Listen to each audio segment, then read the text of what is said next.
Okay, so now we're going to be solving rational equations, and I've got like 4 problems I wanted to go through with you.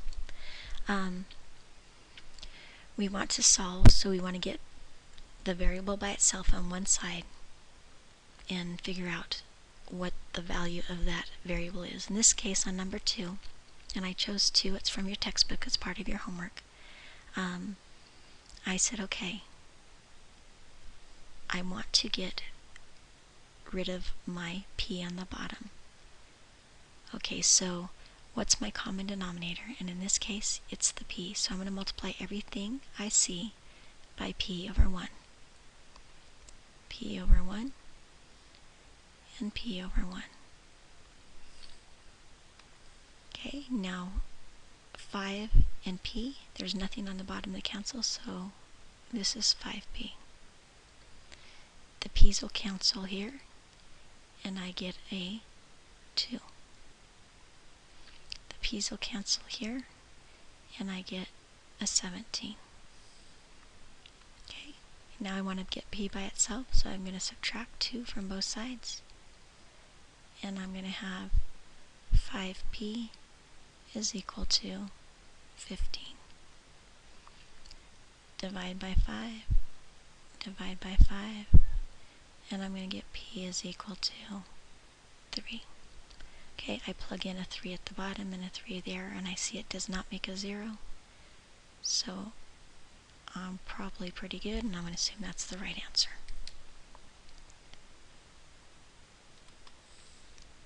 Okay, the next problem is number 14. Alright, so I want to get rid of my denominator. I want to solve for a, so I need to get a by itself on one side. Well, I have a plus 3 on the bottom and a minus 3 on the bottom as a quantity.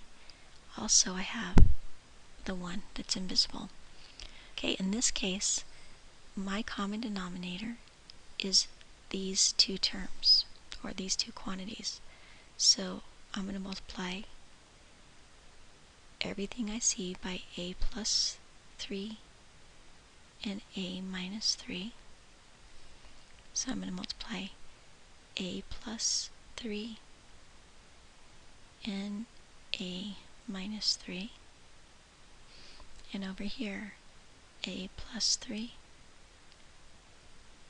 and a minus 3. Alright, next part.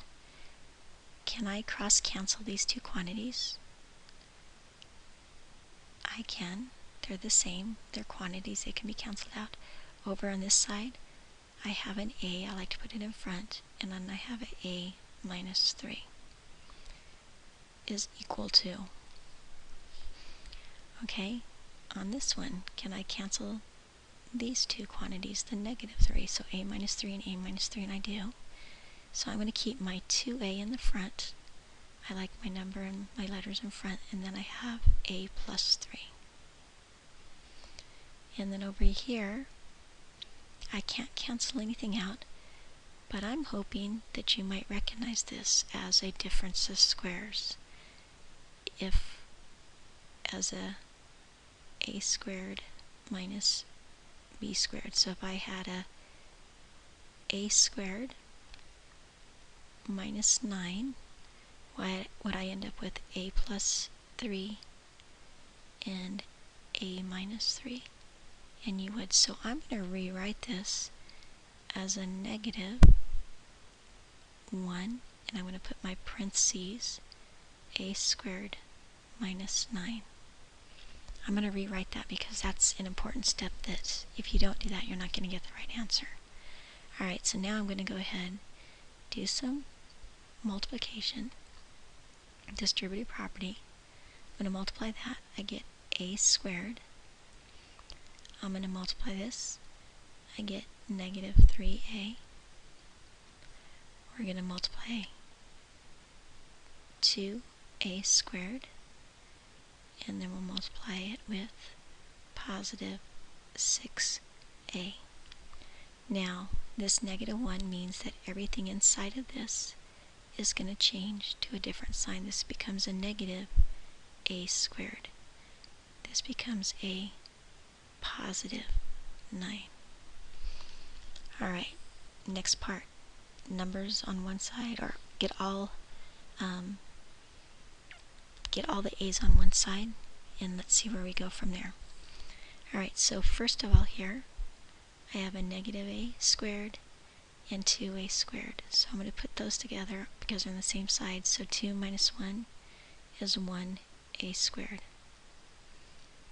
So I used those already. I still have the 6a. I still have the plus 9. On this side, I haven't done anything yet with it, so I'm just going to rewrite it. Okay, let's see. The next one I want to do is take this a squared and subtract it from this a squared. Oh, those two are gone, so those are zeros. What I have left on this side, and I'll go ahead and change my color, is a negative 3a, and I have a 6a plus 9. Okay, now we're getting close to getting our a's on one side and our numbers on the other. So now I'm going to subtract 6a from this side and subtract 6a from this side. I get a 0 here. I have a 9. And then over here I have a negative 9a. Okay, next step, and I'm going to move down just a little bit. The final step that I need to do is I need to divide both sides by a negative 9. Divide by negative 9. Oh, that's a 9, not a q. And I get a over, or just a, and then over here I get 9 over 9 is 1. One's positive, one's negative, so it's a negative 1. And this is my final answer for that problem. Alright.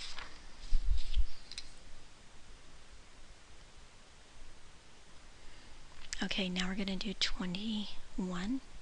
Again, these come from your homework. First of all, I'm going to go ahead and put parentheses around all my quantities.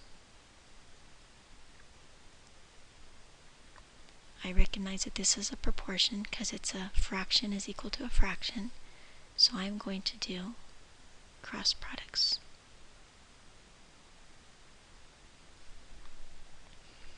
Okay, so now I've got 3x times x minus 3. That's from here and here. Put my equal sign. Now I'm going to have 2x plus 4 times x minus 3. Okay? Next step, I'm going to multiply. So I've got 3x squared, multiply this, negative 9x. Then I'm going to do the same thing here. I'm going to multiply. I have 2x squared,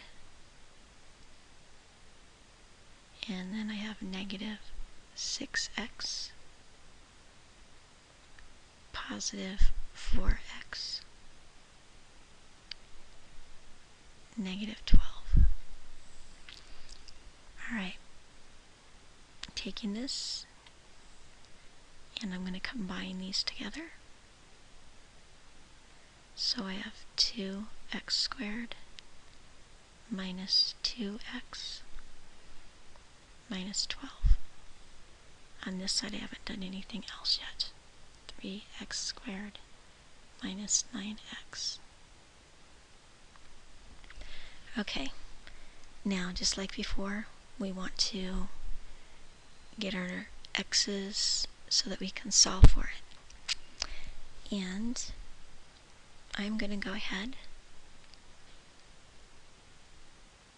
and move this 2x squared under this 2x squared.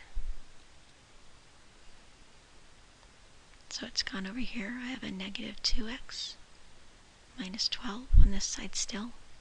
On this side we have just an x squared and a negative 9x. Okay, next step. Let's add 2x, and let's add 2x.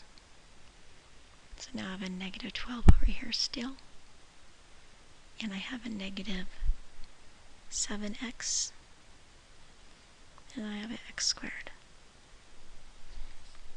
Okay, still can't do anything yet, so now let's add the 12 to the other side. And we're going to add a 12 right here.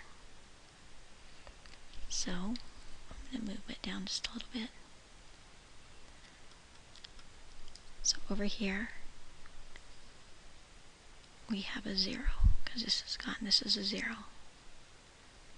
I have x squared minus 7x plus 12. Alright, now I've got a trinomial. Let's see if we can factor it using our x. We have a 12 and a negative 7. It's going to be positive when we multiply it, but negative when we add, so there are going to be two negatives. What if we do a 4 and a 3? So now I have x minus 4 is equal to 0, and then x minus 3 is equal to 0. I'm going to add 4 to both sides. So I have x is equal to 4. Add 3 to both sides, and I have x is equal to 3. Alright, so we have two choices. We need to go back up to our original problem and make sure that they both work. So I have a 4 and a 3. So here are my choices. I'm going to put them up here by the original problem. I have x is equal to 4, and I said x is equal to 3. Alright, if we plug a 4 in here, if I put a 4 in here, that becomes a 1. That's okay. If I put a 4 in here, that becomes a 1. Okay, so 4 works. That's one of our answers. If I put a 3 in here and a 3 in here, what's 3 minus 3? It's a 0. You can never have a 0 in the denominator, so this one does not work. So that's why your answer is 4. So we're done with that problem. I'm going to do one more for you. Alright, and then this one is, again, number 22 from your homework. We have another proportion. I'm going to put parentheses around my quantities. I can just go ahead and do my cross products when I multiply. So now I've got 30 times x plus 3, and then I have 30 times x minus 3. Distributive property. I have 30x distributive property plus 90, because 30 times 3 is 90, is equal to 30x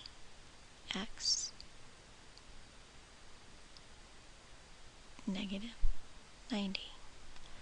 Alright, so like we've been doing, numbers on one side, letters on the other, I'm going to go ahead and subtract 30x from this side, subtract 30x from this side, and the x's are gone.